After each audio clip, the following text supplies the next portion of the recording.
Hi, hello, how are you? Hola, good day, greetings. Mm, I think that's all I got for salutations. Salutations. Today we're going to look at some true stories about Abraham Lincoln. This is a scholastic book by Ruth Belove Gross, and I'm curious because the writing is in red. And I'm gonna have to look into that because it feels abrasive to me. Why it's in red, there maybe is a learning thing around it being red, or maybe it would be easier to read. I'm really curious. And then the photos are just these black and white drawings. So interesting. Yeah, so I will look into that.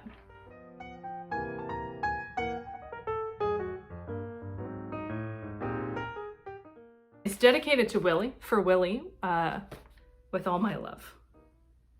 It was copyrighted in 1973. Yeah, and then even the contents, it's like the page numbers are red. Is that just like the theme? Just red represent blood because Lincoln was assassinated? I don't know. Okay, so they have these like different stories throughout. And on the back, there's a quote that somebody must have said, "He'll never come to much." So that's cool. And then Abraham Lincoln's cousin was wrong. Here are 22 true stories about our 16th president.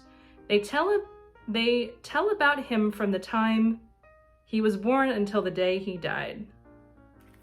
I'm sorry. They tell about him from the time he was born until the day he died.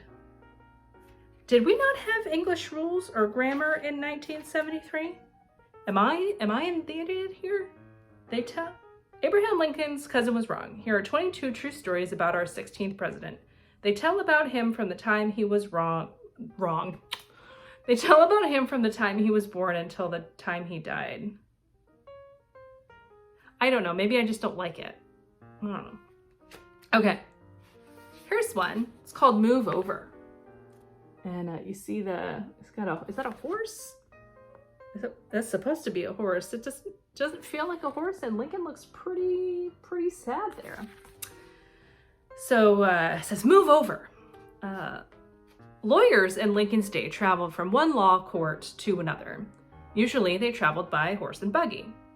Abe Lincoln we're on a first nickname basis here. Abe was driving his buggy down a narrow road one day when he met another buggy.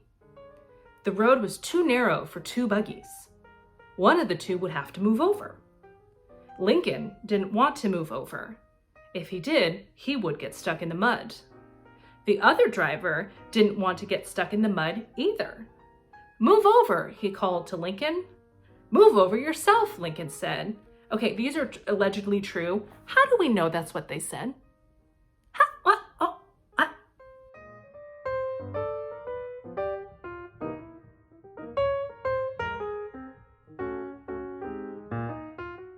move over yourself, Lincoln said. I won't, said the other driver. Very slowly, Lincoln got up in his seat. He got up in his seat? Wouldn't he get up out of his seat? He looked very tall against the sky. He got taller and taller. Yeah, we know he was a tall man. If you don't move over, he said in a loud voice, I'll tell you what I'll do. Please don't go any higher, the other driver said. I'll move over. And he moved over into the mud. What would you have done if I hadn't moved over, he asked. I would have moved over myself, Lincoln said, and he drove on. Okay. I feel like Lincoln was like maybe kind of a dick there. Although I guess we potentially, would we call that a little bit of a road rage incident? I don't know. Could they have each moved a little bit and both got stuck? Did Lincoln stop and help the guy get unstuck once he moved past? There's no follow-up because it just goes into Lincoln in court as the next story. Anyway, let's see what other true stories exist. Oh, here we go. Lincoln gets married to Mary Todd. All right, Lincoln gets married. Mary Todd was a pretty young lady with blue eyes and brown hair. She was gay and rich. She loved parties and good times, and she nearly always got what she wanted. I mean, good for her, right? Good for her. When she was a girl, she told her friends, "I wanted to be the wife of the President of the United States. The man I marry will be president someday." Girl, she manifested that shit. Oh, Mary Todd, I am taking notes. I don't think I'd want to marry a president though. That feels like a lot. I also don't want to like be president. Yeah, but good for her, and also very encouraging on the manifestation front. Last week myself, I summoned a donut into existence. And this is the second time I've done this. I was on my way to work, to the office, and I said, I could use a donut. And I was like, I mean, if I don't have a donut, it's not the end of the world, right? I went to go get some coffee. And you know what? Here comes my colleague with donuts. I was so excited. I did a little kick in the air. Just a little high kick in front of my coworkers. I really am who I am in all settings of my life, at work and at home and in the grocery store and at the ER, really. I'm just who I am wherever I go. But anyway, I manifested those donuts. I summoned them, Mary Todd summoned a husband who was going to be president. But you know what? Here's another take. Maybe she knew that she was the kind of person to support, right? Behind every man is a great woman, or whatever that saying is, right? And maybe she just knew that she was a kind of person who was just like a rock star in her own right, and had ambitions. Oh God, am I gonna have to read her biography now or do more research on this? Because now I guess I'm a little bit curious about who she was and the role she played in his presidency and getting him to the presidency. Anyway. Yeah, anyway, curious, right? Whatever, she manifested him and that whole thing. Okay. When Mary Todd was 21, she met Abraham Lincoln. She was sure that he would be president someday, and she made up her mind to marry him. Did he ask her? Did she propose? Oh my God, did she propose? She was 21, which, does that feel old for that time to get married? Oh, I don't know. I wonder how they met. Oh my gosh, okay. Lincoln was more than 30 years old now, and people thought it was time for him to get married. Okay, so he was more than 30. I don't know exactly how much older than 30. She was 21. A little bit of an age gap. I'll maybe figure out how many years.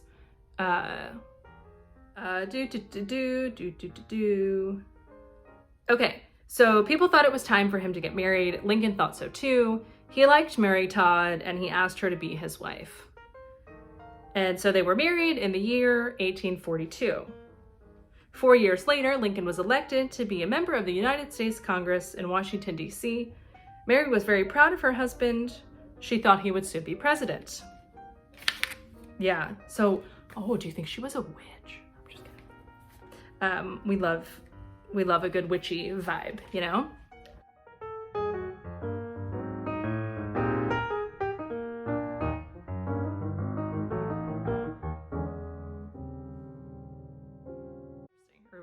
We have the Lincoln children. President and Mrs. Lincoln moved into the White House with two of their sons. Tad was nearly 8 and Willie was 11. Another son, Robert, was in college. People thought the Lincolns spoiled their children, but Mr. and Mrs. Lincoln always said, "Let the children have a good time." Tad and Willie were noisy and busy from morning till night. They played ball in the White House. They ran into their father's office and jumped on his lap. They dressed up in their mother's clothes and put on shows. Ooh! Yes, love that. And I guess there's a big conversation on drag, right, in the States right now. I don't think I have any international viewers, but just in case somebody sees this later who maybe is not in the United States. And I live in a state that is working on these bills about drag, and drag's been going on a long time. It's just I don't know, man. Don't go to a drag show if you don't want to see a drag performance. Like, so much of what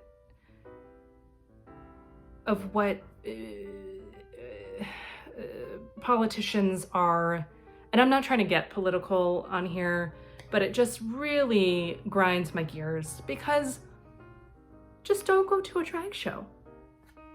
Like, just go live your life. Let other people live their lives. It's really so unnecessary to be doing this to people who have the biggest hearts.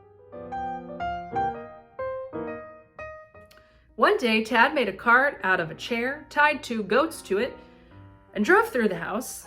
Once he ate all the strawberries that his mother was saving for guests. All his mother said was, "Now what made you do that, Tad?" A year after the Lincolns moved into the White House, Willie got sick and died. It was a sad time for the Lincoln family. Well, that took an abrupt turn. Okay, that's sad times. Okay, I don't know how to transition out of that. We talked about the speech at Gettysburg. Gettysburg, one of my favorite movies. I remember sitting in the library in 8th grade watching Gettysburg and like being so fascinated by it. And I think in episodes way back when, I've talked about my I don't know that I would say I have a passion for war movies. Certainly don't have a passion for war. But I do love a good war documentary, film. And I did enjoy watching Gettysburg way back when. They don't really talk much about. He made a speech. He said people would not remember what he said that day, but they would always remember the brave men who died to keep the United States together. His speech was short, less than 3 minutes. He didn't think it was a very good speech. He was sorry he hadn't done better. How do we know that? Who documented this?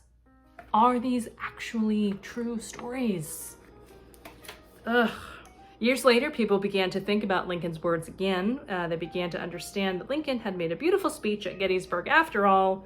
Now it is one of his most famous speeches. Maybe his only famous speech? Does he have others? I don't know. He was president only for 4 years. He was the president of the United States from March 4th, 1861 to April 15th, 1865. I shouldn't laugh because the reason he wasn't president more than 4 years is because he was shot. He was elected president for the second time in 1864, and on April 9th, 1865, the war came to an end. The North had won the war. We're talking about the Civil War, for those of us that may not know. Now the North and the South would stay together as one country. Well, that's hilarious. And there would be peace again. Also hilarious.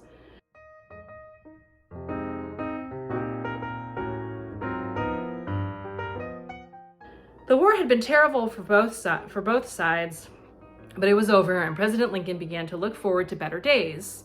"We have both suffered," he told his wife. "Now let us both try to be happy." On Friday, April 14th, 1865, the President and Mrs. Lincoln went to the theater to see a play. And that night, a man with a gun came to the theater and shot the President. The next morning, President Lincoln was dead. Okay, again, these stories are having very abrupt endings. Really sad times for these deaths here. Anyway, those are allegedly true stories about Abraham Lincoln, who was reading as he was hoeing the soil. I don't know, tilling the land, maybe, as it were. So, yeah. We'll see you when we see you. Go read a book.